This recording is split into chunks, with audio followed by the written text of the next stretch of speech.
Good morning, boot campers. This is Craig Blanchette, and I'm here with my trusty sidekick. I called him that this morning, Troy Drollinger. So welcome, Troy. Welcome, Craig. Where are you at today? Fargo, North Dakota. Nice. So the cool thing about that is that all you on, you don't have to be at an office. So we don't work a 9-to-5 job. We center our life, whatever, matters most to us. So love that. Yeah. And I'm at the command center here in the bunker, the Blanchette bunker.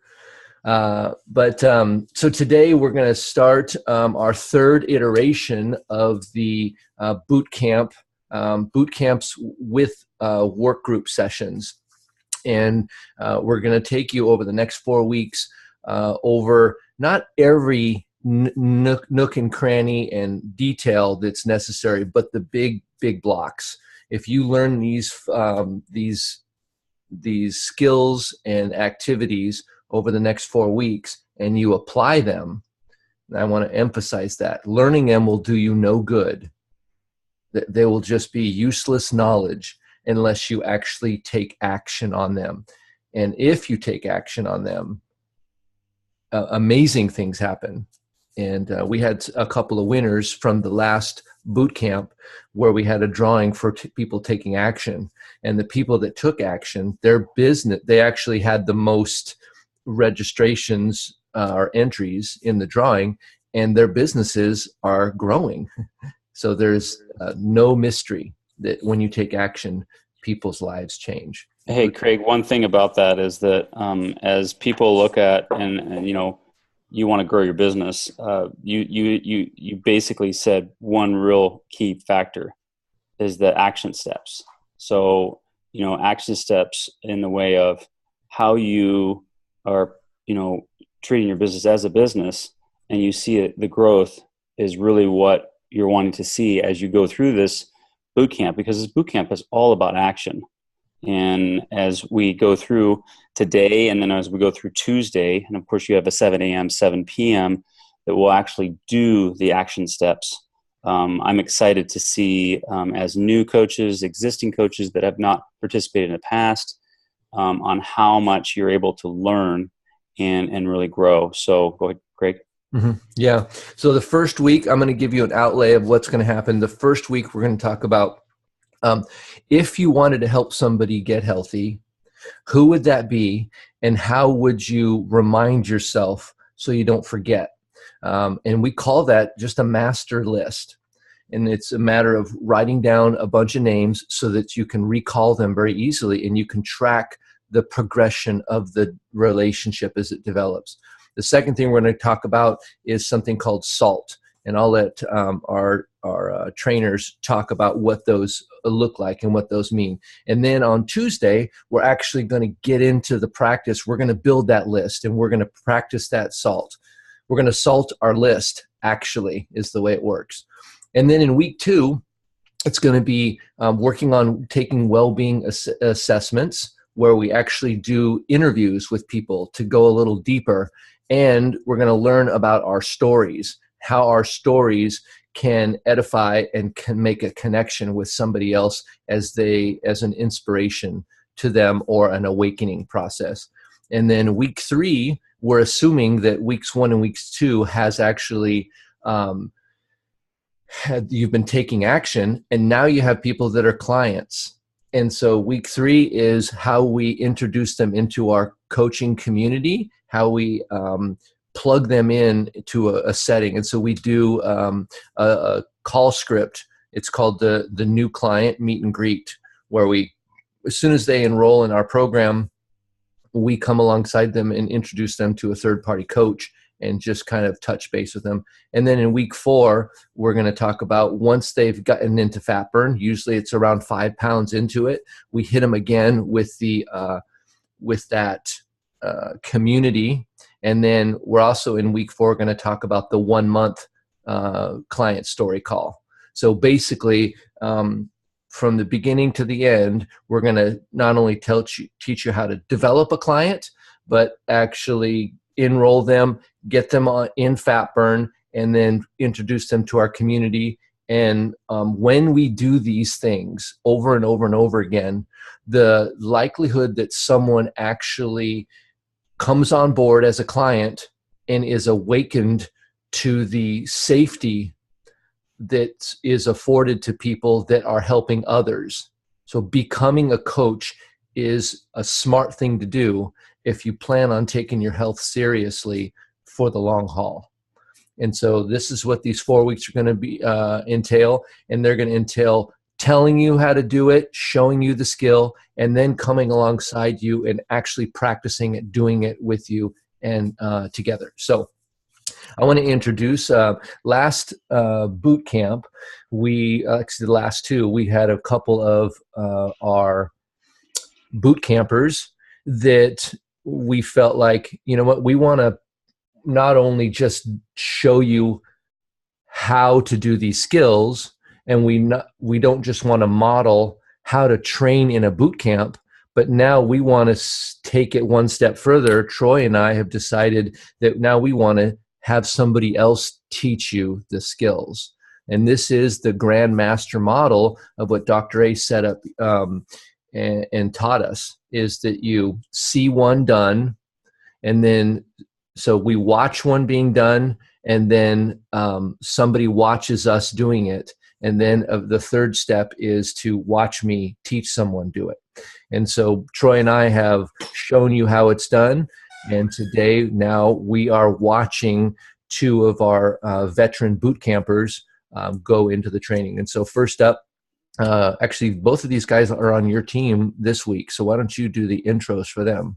Yeah. I'm actually pretty excited about the two that is going to be presenting, or basically kind of guiding you guys through. One is met this guy 5 years ago, and he's totally changed his life. He's down 140, and that was almost 5 years ago, or maybe 6 years ago, Rick, huh? It's been. Well, we met in 2011, and then I have to mull it over, but yeah, made the decision in 2012. So 5 years ago, we started the journey together. 6 years ago, we actually had met. So this is pretty cool. Yeah. And also we got Chris Pettit. Chris Pettit is somebody I met, I guess it's been a couple years now, Chris. I think about 2 years. Chris was on one of our team that a couple levels down. And Chris is a great guy over in Arizona. And Chris, you lost 80 pounds, right? Yeah, I'm down about 90. Yeah. 90. Okay, 90. Yeah. So obviously changing their health and changing their healthy body, healthy mind, healthy finance. So Chris and Rick, you guys take it away. I'm just going to listen. All right. Well, thank you, Troy. Appreciate the introduction. And, Chris and I think I'll speak for myself. First off, I'm very honored and privileged to be here and part of this boot camp.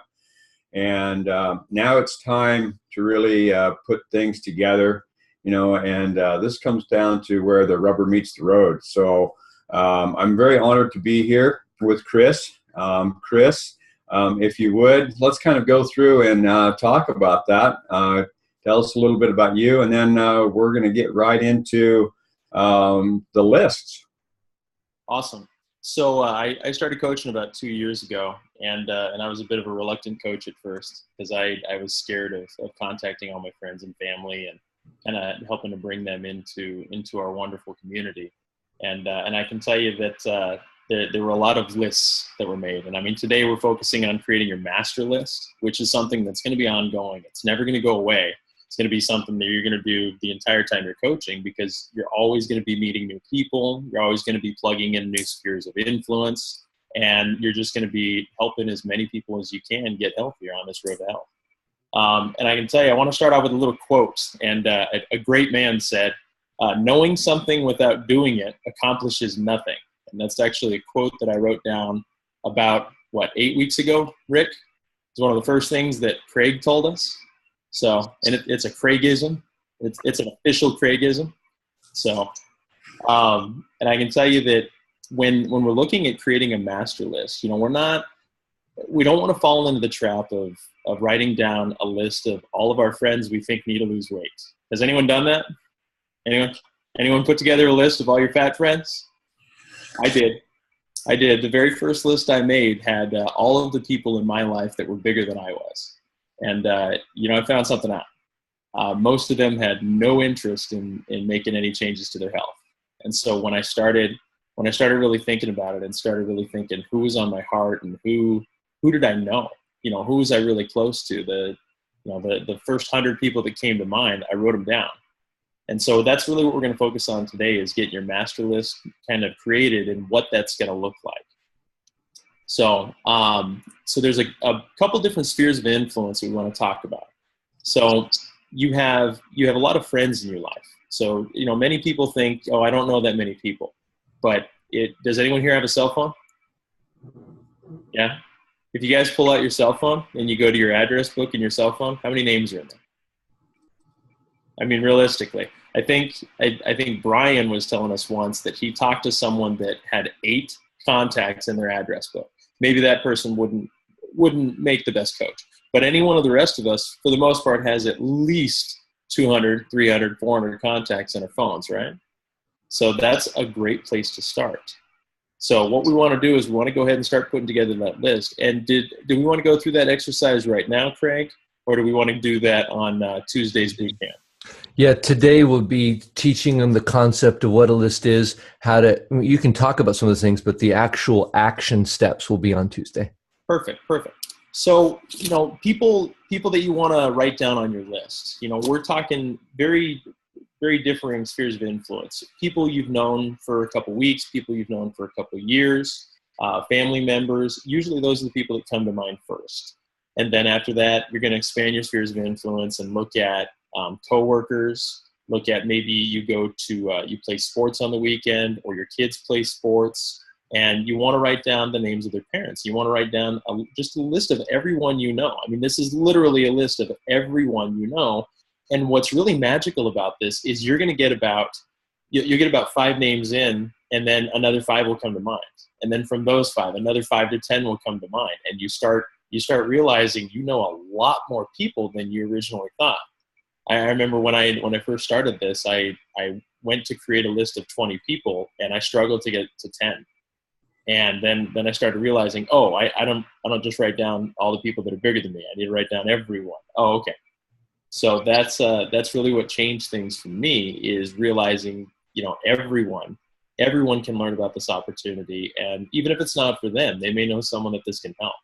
And that's really the focus behind this. So again, spheres of influence, you're looking at friends, family, church, your colleagues at work, any sports you go out and play, even some networking groups.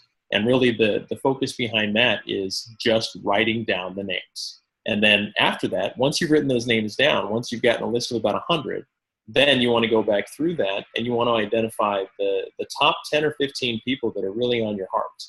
So the people that you're thinking, this is someone I've had a conversation with recently, and they've been talking about their health. Maybe I saw a Facebook post from them and they were concerned about some kind of medication they were on. People that we can really help, that are really ready for a change. And what's important to know is not everyone's going to say yes right away, and that's okay. There's people that and Rick, I know you and I talked about this before. There's people we talked to a couple years ago that are finally coming around saying, hey, this is serious. I've been watching your progress for a couple years, and I'm ready. I'm ready now. This last month was a huge eye opener for me. When I first started this, I lost 90 pounds, and everyone in my family got healthier, except my dad. My dad, who needed to lose about 100 pounds, is the only one that I could not get on board with the concept of getting healthier. And this last month, my dad is actually now officially on plan. He's ready. It took 2 years, but 2 years of just living those habits and making sure I was there to support him and be there for him and love on him. And now he's ready to make a change. And I'm happy to say he's down about 25 pounds in about 3 weeks. So that's been a huge, huge change. So, Rick, did you have anything to add on that? Yeah, actually, I do. First off, one of the things that we should probably talk about is not just making these lists, but actually showing up here in the boot camps. You should all of us should have a notepad and a pencil ready to take some notes, because some of the stuff that we're going to share, when you walk away from here, you're going to go, what did they say? There was something that was really important. Oh, darn, I didn't remember that, and I should have written it down. Okay, well, that's just the thing. That creating these lists, I got to say, I have relied on my memory for a lot of things. Making lists, I thought that it was really cool that I had this really strong storage system up here that I could rely on all the time, but the problem with that is it doesn't work when you really want it to. So when we get all of this stuff that's out of our head onto the paper, because remember this, people forget, paper remembers. Okay, and so if you put these names that you're thinking about on this master list, then we're going to be able to divide this up, categorize them, and we're going to be talking about that more later. But getting the names on the list is very critical.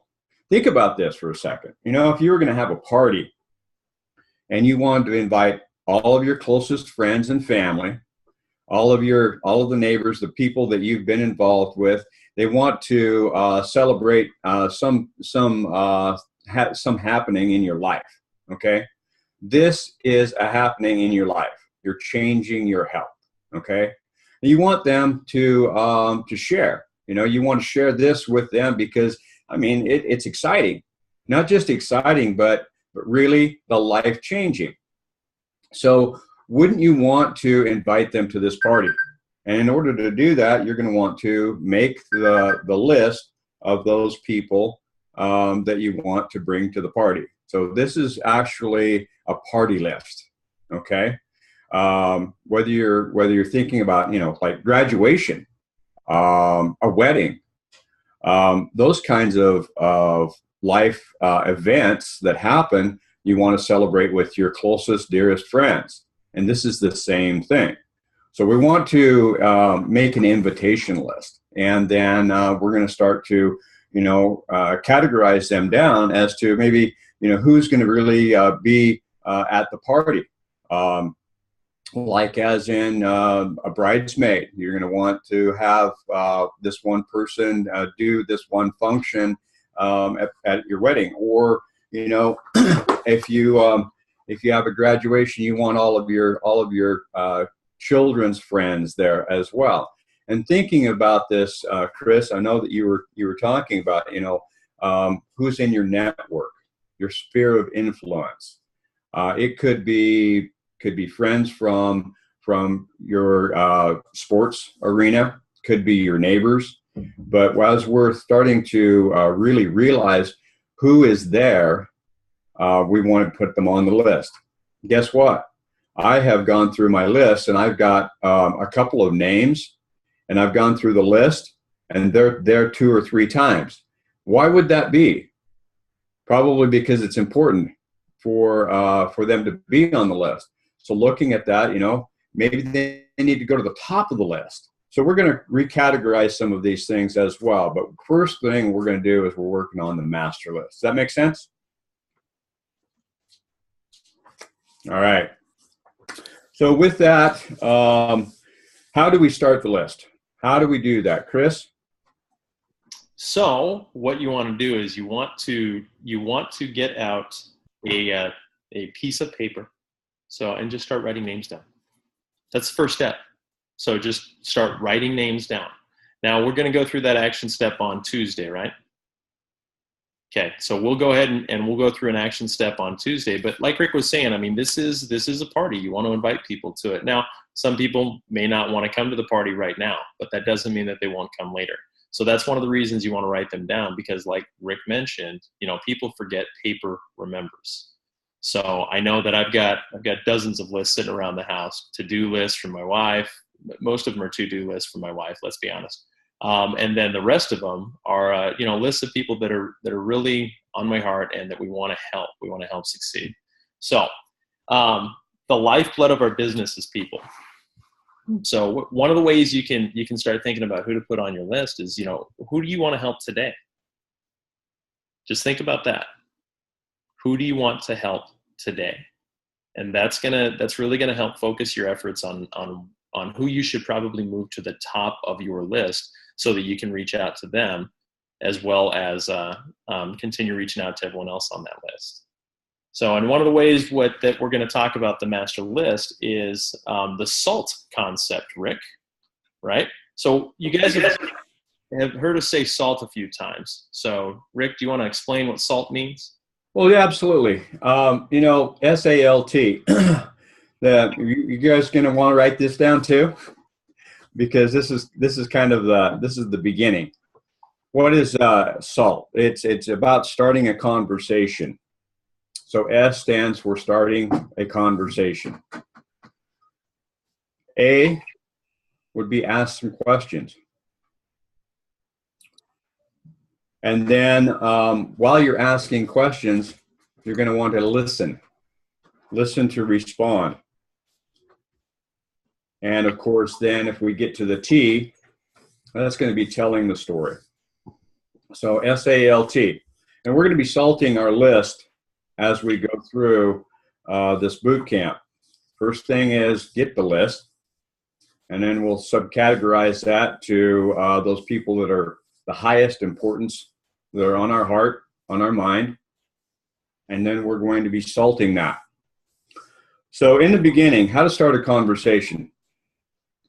And this is another Craigism. So like as in we were talking about, hey, if you guys bring somebody to a Zoom, you're going to have to start a conversation somewhere along the line. The best way to do it is to bring them to a Zoom. And let's have a conversation. Let's find out what's really going on in your life, and the fact that we want to ask enough questions to make a determination as to whether they're even interested, because we don't know. We haven't asked them. So, hey, Chris, I noticed that you've got a bookshelf back there. Man, there's a ton of books, and I see that they're all categorized. What's the categorization go for?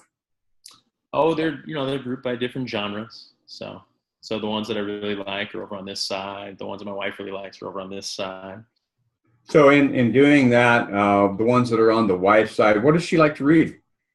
Twilight mostly. So she's got like a dozen Twilight books. Oh, there you go. There you go. And so what's on your side? Mostly Star Wars and fantasy, things that interest me. Oh, okay. So from what I hear, Star Wars and fantasy things, that really interests you. Absolutely. Oh, nice. Why is it that that your wife likes the Starlight stuff or the Twilight? The Twilight stuff? I don't know. It's something with the way she was raised. She's into sparkly vampires, unfortunately. So she likes vampires? Yeah. Ah. So as we go through some of these S.A.L.T questions and we're asking questions, I mean, it just happens to be that there's some things in the background there that Chris has in back of him that we just kind of notice. And so we're kind of going through and just asking some questions. And this was something that Craig picked up on last night. So Craig, would you like to enhance some of the action or some of the questions that we would normally ask? Yeah. In going through and kind of exploring with folks. Yeah, one of the pieces that we sometimes get tripped up on, this is a common area for folks to get tripped up on, is they come in to take Shape for Life or now Optavia, and they're super excited about their own transformation. Like, this is real. Oh my goodness, I want everybody to experience this. And we get so jazzed up about that we just want to get them, right? And we want to get them. And so we want to just jump in and we want to start just telling them about the program. And I've discovered this awesome thing and you've got to do it. And here it is, right? And we get so excited and they're you're at a level 20 out of 10, and they're at a level 1. They're just, right? Think about your life before Optavia. And so you're coming in just jazzed, and they've never even heard of Optavia, and they're not even sure it's possible, right? And so we come in and we try to sell them food, because the food, after all, is the magic ingredient, or so we think. And so we're going in, we're telling, and we haven't really made a connection with them. And so this exercise of looking at what's in your background is the opportunity to be curious, to practice being curious with other human beings. And so a simple exercise, and we'll do a little bit of this on Tuesday, is just be observant as to what's going on behind somebody. I mean, the person is the one you really want to be curious about, but the books that Chris has on his bookshelf are a representation of him. So I can ask some questions about the books, and you notice Rick did that. And then Rick asked a secondary question based upon his first answer, and he was getting to know him. So this is just a way, oddly enough, in America, I don't know if it's other places or not because I don't live there, but I find that we're not very curious about people. We're pretty much focused on us. And so this is a simple, practical way that you can increase your awareness of your curiosity. And we talked yesterday about if someone's not on Zoom, maybe you only have a Facebook relationship with them. And so I want to toss it back to you guys there and figure out, give us some examples of how we could be curious in a social media world. Absolutely. So one of the things that I like to do with some new friends or some people that are not, really well known to me yet is I like to look them up on Facebook, see some of the things that they're into. And what I found is sometimes I can find something that we can really build a relationship on that I had no idea about before. There's a guy that my wife goes to church with. It's a great example. Very standoffish. Every time I've ever tried to talk to him about anything, he wants nothing to do with me. And then I start looking on his page, and I see that he had a couple things Star Wars related in there. And as I told Rick, I'm pretty into Star Wars. And so I was able to start a relationship with that. And one of the last times I saw him a couple weeks ago, I started bringing up some Star Wars references, and it melted the ice quite a bit. And actually, I have a call with him later this week to kind of explore, what this could look like for him as well. And so you want to be interested in people, and you want to be able to find things that you can build that relationship on, because we all have at least one or two things in common. It's just trying to identify what that one or two things are so that you can actually start building that relationship. And one thing I want to call out too, and I mean, Craig and I were talking about this earlier today, is everyone's at kind of a different stage of their business, and they've been doing this for, in some cases, a couple months, in some cases, a couple of years. But all of these skills we're going to talk about on this boot camp, they apply to all of us. So, Craig, do you still have a list? Yeah, I was just looking at my list, and it's when you call it a hundreds list, mine's more like the 300 to 400 list, and learning to sort that list is what is my skill set now that I'm working on, sorting and letting the cream rise to the top. But yeah, I have it. Nice. Excellent. So there you have it. You have someone that's been doing this for a number of years, has been successful, and is still maintaining that list. That list is crucial. Chris, you know what? We talked about this yesterday. If you were to ask me who my top 5 people that I want to work on right now, my brain would go, I don't know anybody. I'm serious. Right now, my brain just goes, it goes into the bucket of potential people. It opens up the bucket, and it's empty. And I'm like, what? Wait a minute. And so I go like Rick said, paper doesn't forget. So if I switch to my list, I see 300 names on there. And I'm like, oh yeah. How did I forget them? Oh yeah. And so that's why taking the time to write it down, actually, there's a thing that Einstein said, is he doesn't remember his other people's birthdays, or I don't even know if he remembers his own birthday. He wrote those things down because he doesn't want to use his mental energy on silly things that can be written down and he can remind himself.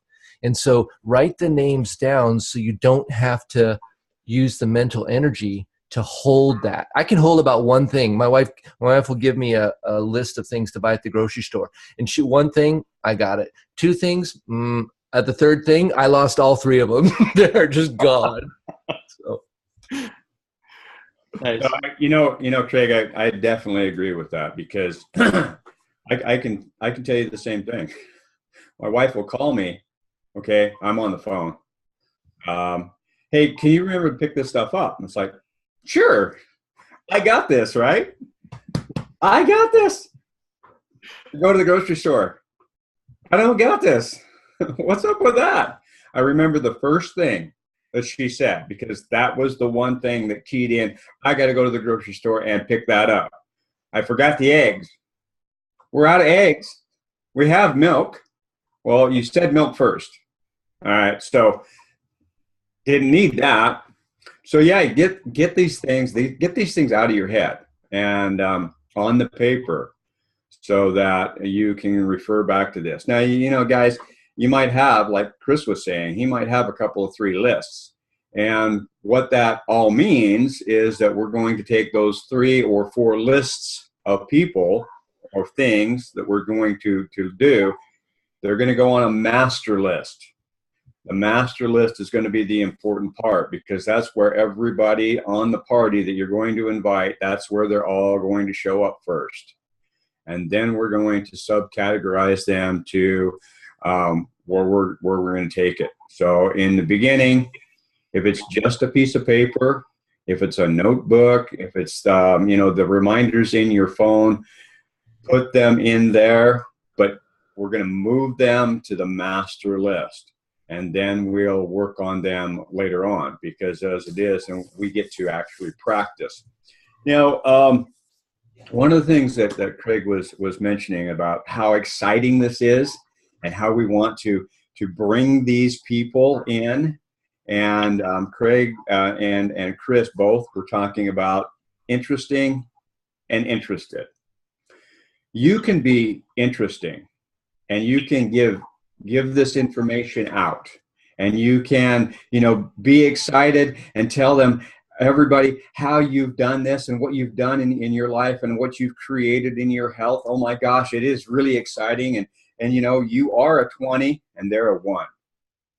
We got to bring these two closer, and asking the questions, being interested in what they really want, is going to help you come down a little bit and help them come up a little bit, so that you're going to be able to meet one another on an even playing field, so that you have this conversation that you can explore with them. Telling the story, if you don't know your own story, we're going to be working on that as well. But we're also going to be learning other people's stories, because not everybody's going to relate to just you. They're going to be able to relate to other people's stories. And so I'm really excited in that part. I don't know for you guys, you may have only been in this wonderful community of Optavia for just a couple of months or maybe a couple of weeks, but being excited and wanting to share how you have accomplished what you've accomplished is wonderful. But there is the right time to do that. And it's a step-by-step process. And if we skip one of the processes, one of the steps, then we might fumble. But that's okay, because that's how we learn. But here's the great thing about this. As we're learning these action steps, it's a lot easier to identify the needs of others, and that way we can meet them where they're at, so that we can help take them to where they really want to go. And in the process, like Chris was saying, some people might avoid you. Well, that's okay. But then again, maybe you haven't made the connection in order to have a discussion. And that's where we're really exploring with everyone. So in starting the conversation, it's got to be some sort of a commonality. And the commonality is where you start to build a relationship. And we are definitely a relationship community. And so and starting the conversation and asking the right questions. And asking the right questions, we're going to be working on next week or on Tuesday morning.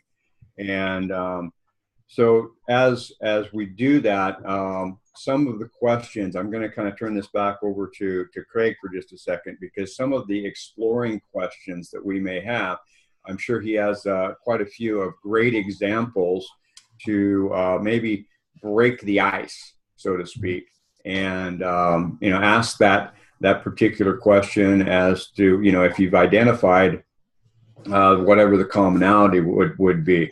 And so I'd like to invite him to maybe share a couple of great intro questions. Yeah. Well, and what I find interestingly enough, is if you start conversations with people, one of the things that I think is there's actually five steps here that I'll go through with you guys, but ultimately it starts with being curious. And I play a game. This is a new game in my mind that I play that makes it kind of a fun challenge. And what I want to see is, as we ask questions, will it lead to the trilogy? One of the three areas of the trilogy. And I'm not trying to get it there. I'm just wondering if it will naturally go there. And when it does, how often that it does do that, I just sort of laugh inside, because it just means that what we're doing is so dang relevant in people's lives. So here's the first one. Notice something about the other person. Just become aware and notice something. When we did that simple exercise where we looked at what was in the background, of different people's screens, you can also notice it in the background of people's Facebook feeds. If you're in person, try to be curious and notice about how somebody did something, right? Maybe they ordered a decaf coffee, or they didn't order a decaf coffee, or they sat in a specific chair, or they have, a certain jacket on, or who knows what it is. Just look for that curiosity, right? And then, so first of all, you notice something about the other person. Second is you ask a question about what you noticed. And don't make it about you, by the way. Let's say they drive a car that's a Jeep, and you're really into Jeeps. Well, notice that they're driving a Jeep. Ask them a question about that, but don't say, I have a Jeep too, or I love Jeeps. Don't make it about you. Right now you're focusing on making it about them. And then you can ask questions. This is number 3. Ask questions that demonstrate you heard them. So you can say, I noticed you have a Jeep. Why did you choose this particular model of Jeep? Or I noticed you're running these specific tires. Why did you choose those? And they'll say blah, blah, blah. And then you can actually ask a question that demonstrates that you heard them. You can say, so when you're in the sand, do you notice that these work really well? And you're actually, by asking that question, demonstrating the fact that you've been in the sand with your Jeep with tires too. But you didn't make it about you. And this is a little bit tricky to do, but this is how to be a great communicator, how to have someone else feel like that you get them. So when you're driving down a thing and you're in the mud, how do you get out of these kind of holes? And they're like, well, let me tell you, you lower the tire pressure and you do this and you do that and you put in reverse. But when you ask them the question, they know that you get them because of the way you asked the question. And you never said, I get stuck too, and I know how to get out. You didn't say that because it's not about you at this point. So notice something about them, ask questions about the thing, or ask something, and then ask questions that demonstrate that you heard them. And then you get to a point, number 4 is evaluate the new moment of decision. You evaluate whether you want to offer some of your advice or what you've learned. You evaluate, is this the right time to to talk about my experience, or maybe this was just totally about them. And then you can gain agreement, and then you can invite them. And if you decide now is the time, then you can say, hey, I have a couple of tips that I've learned about getting my truck out of the mud that may help you. Do you have a minute? And you can tell most people will be polite and say yes, but you can tell if you've really connected them, because they'll kind of lean in like, yeah, what? Tell me. You can sort of tell in how they say yes. Is it a polite thing, or is it they actually are very interested? And so number 4 is really important to learn, to evaluate whether you want to talk about some of your experiences and relate. So first one, notice something about somebody else. Ask something about the thing you noticed. Then ask questions that demonstrate you heard them. I'm working on this one. This is a tricky one. It's really tricky because I want to make it about me, right? I want to make it about my trilogy story, and that I can help them, right? So spend some time on this, and then you evaluate whether you want to make it about you or whether you want to join with them in your shared experience. And then once you evaluate and say yes, sometimes you'll wait to maybe another time. It just doesn't feel right. I know we're going to see them again, and I can talk about that then. So those are those 5 little steps there. But what I wanted to do right now is, we have a few minutes left here.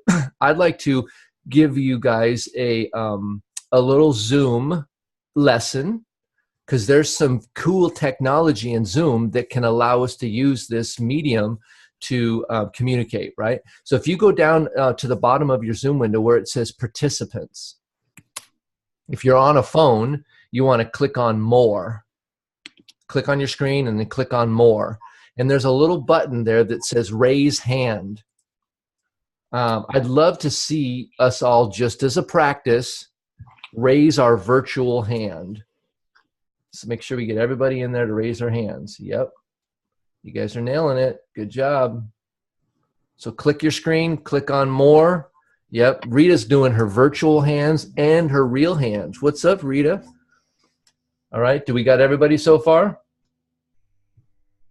Looks like Chris doesn't know how to raise his hand. Come on, Chris, get with it.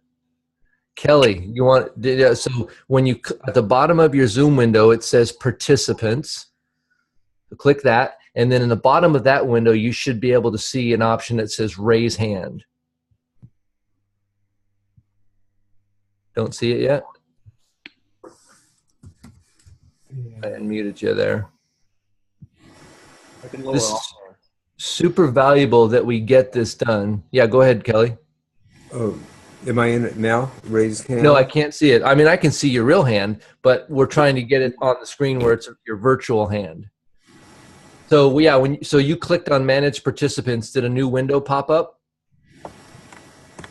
Oh, yeah, participant on the There you right go. side. Yep, Okay. and on the bottom of there, on the left of that window, it should say raise hand.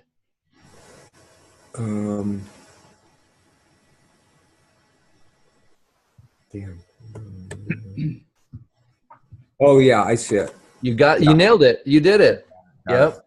See by the way, what I did right there was necessary to make sure we don't leave anybody behind. Right? Uh-huh. We slow down, we take some time, and we're like, okay, now I know you know how to raise your hand from here point forward. You got it. Right? Okay. Good job fighting through that. So what we're going to do right now is, who else needs help? Clark, I know you know how to do it. So if you just, let's make sure everybody did it. Clark knows how to, or Rick Green knows how to even clap his hands. He was saying, good job, Kelly. Virtual hand clap. There's some advanced skills. So, all right. So what we're going to do now is I'm going to go in and clear all. So I'm going to lower all your hands. And now the reason why we did that is what we've discussed, what Chris and Rick have discussed today. I wanted to take a few minutes and see if you guys had a breakthrough. Like, I never thought about it that way. Or I have a question about something you said. So now you can raise your hand, and then we can then see that you raised your hand, and we can call on you and you can share with us, because we want to have some engagement. Sometimes if we just talk, sometimes my mind will tune out in a few minutes. So who has a breakthrough or a question they'd like to share? Oh, Kelly Carpenter, look at you. You're nailing it. Yeah. Okay, go ahead, Kelly. Chris, you said a saying, knowing something. What was your saying at the very start? So this is definitely this was a quote from an amazing man, and it's knowing something without doing it accomplishes nothing. Knowing something without doing it accomplishes nothing. And that's a quote by Craig Blanchett. It's funny because I wrote it down. What just you said it? I'm like, that's really good. Yeah, it was actually, that was a really good. I like that. Yeah. The easiest way is get into action. Thank you. The reason why I say that, by the way, how many here have heard someone say, I know what to do, it's just doing it? They know how to get healthy. Oh, they know. It's just they're not. And so I submit that knowing is irrelevant. And I've thought about this quite a bit. These are the kinds of things that occupy my thoughts while I'm out riding my bike and stuff. Here's a question for you guys. Do you have to know how to fish in order to catch a fish if you go with somebody that knows how to fish?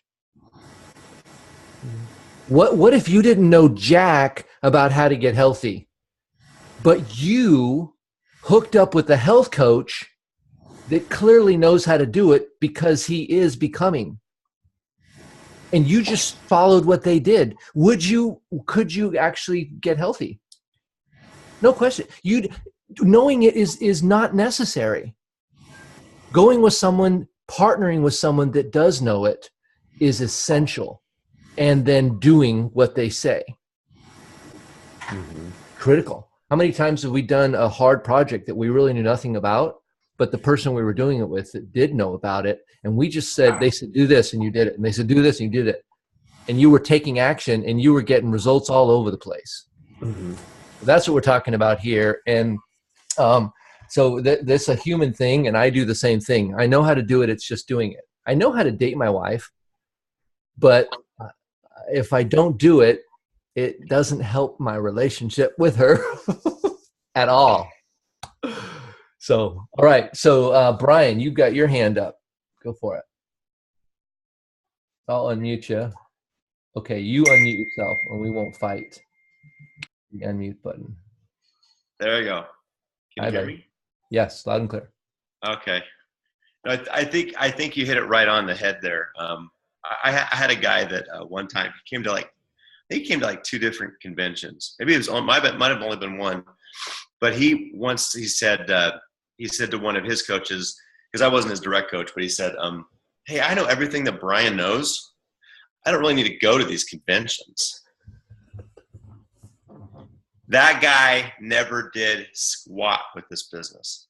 Now, it is really about doing.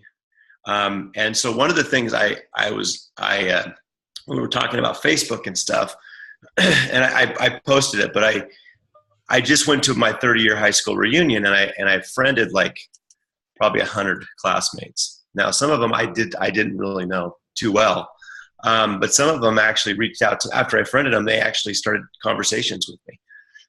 And I think it's really the biggest thing is just doing it.